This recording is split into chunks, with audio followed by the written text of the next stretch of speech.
Guys, welcome back sa ating YouTube channel. At ngayon nga ay nandito tayo kay Lola Maria. After 2 days, binisita ulit natin kasi kung naaalala nyo, ay nung mga nakaraang araw ay nabisi tayo dahil mayroon tayong estudyante na gagraduate ng kindergarten. Kailangan mag-practice ng kanilang graduation at kailangan umattend ang mga parents dahil pinapagalitan tayo ng teacher kapag hindi tayo nakaka-attend ng mga practice nila for graduation. Kaya hindi tayo nakakadalaw dito kay Lola Maria dahil yun, naging busy tayo sa ating personal na buhay at pati na rin sa ating maliit na negosyo. Ayan, sa susunod na ipapakita ko, may nagtanong dito, naalala ko. Lagi na lang daw ako nandito kay Lola Maria sa bahay niya. Parang yun na lang daw ang lagi kong ginagawa. Parang iniisip niya na kung saan ba daw ako kumukuha ng aking source of income. Bukod daw sa pagbablog. Oh my goodness, hindi pa nga kumikita ang ating vlog kasi hindi pa tayo hindi ko alam kung may ads na tayo, pero nag-apply na tayo ng monetization sa YouTube at na-approve na yon.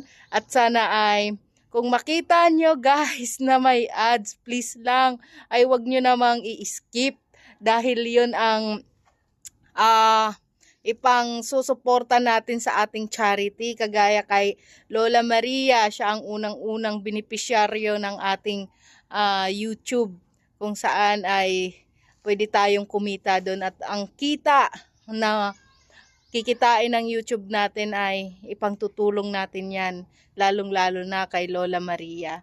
Siya ang beneficiaryo ng ating YouTube channel. Kaya kung nakita nyo na may ads na, please lang, wag nyo namang i-skip. Sana ay panoorin nyo. Tapusin nyo yung ads or di kaya kahit mga 1 minute, 1 minute na ads. Hindi, mga ilang segundo lang. Pwede nyo na yatang i-skip yung ads. Pero sana, kung maaari, ay wag nyong i-skip ang ads. So, ngayon nga, ang ating vlog, naisingit ko lang yon. Ang ating vlog for today ay kukumustahin natin si Lola kung ano na ba ang kanyang kalagayan. Tara, pasukin natin. Dito tayo ngayon. Tingnan nyo guys, nawala yung mga ni Lola dito, yung kagamitan sa kusina. At nandito sa loob. Yan. Lola Maria, bakit naman nandito yung mga gamit nyo sa loob? Wala dito sa kusina nyo. Bakit nyo pinasok? Gusto ko maglakaw. Maglakaw? Maglakad? Umalis? Gusto daw ni Lola umalis. Bakit naman gusto nyong umalis? Wala ko kasama.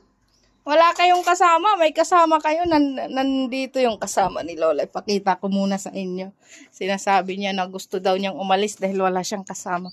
Ayan yung kasama niya na bantay niya. So,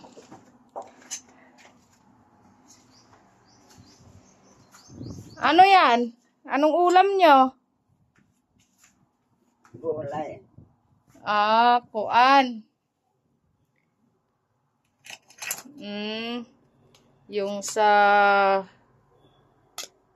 ano tawag dyan? Okra. Okra ang inuulam ni Lola. So guys, kung kamusta si Lola, ayan siya. Ito ang update natin sa kanya at malakas na naman si Lola.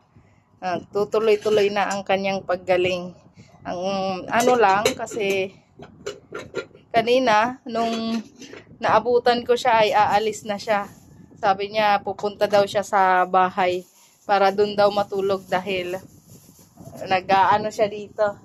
Nangangamba baka daw hindi bumalik yung kanyang bantay. Nakita naman natin na nandyan na yung kanyang bantay kaya siguro hindi na siya aalis. Ayun. Yan, kumakain si Lola ng kanyang lunch. Meron siyang ulam na naitabi.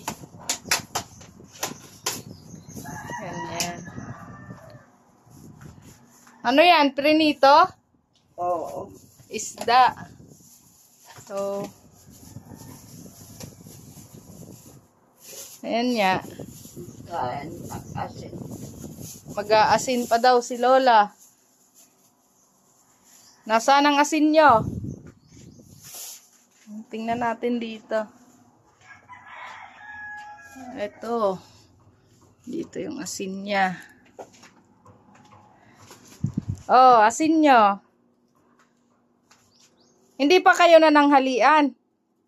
Hindi. Hindi pa. Magtatanghalian muna si Lola. Ayan, kakain muna siya. So, ayan nga guys, ang update natin kay Lola.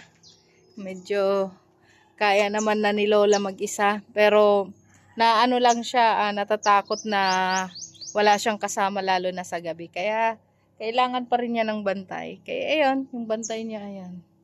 Siya. So, yun lang ang update natin kay Lola Maria. Sana ay okay kayo. Hindi, okay naman si Lola. Kaya, ayun. After 2 days, binisita natin si Lola. Yung kalagayan niya ay okay naman siya. Yun lang. Thank you so much for watching. Ayan ang update natin kay Lola.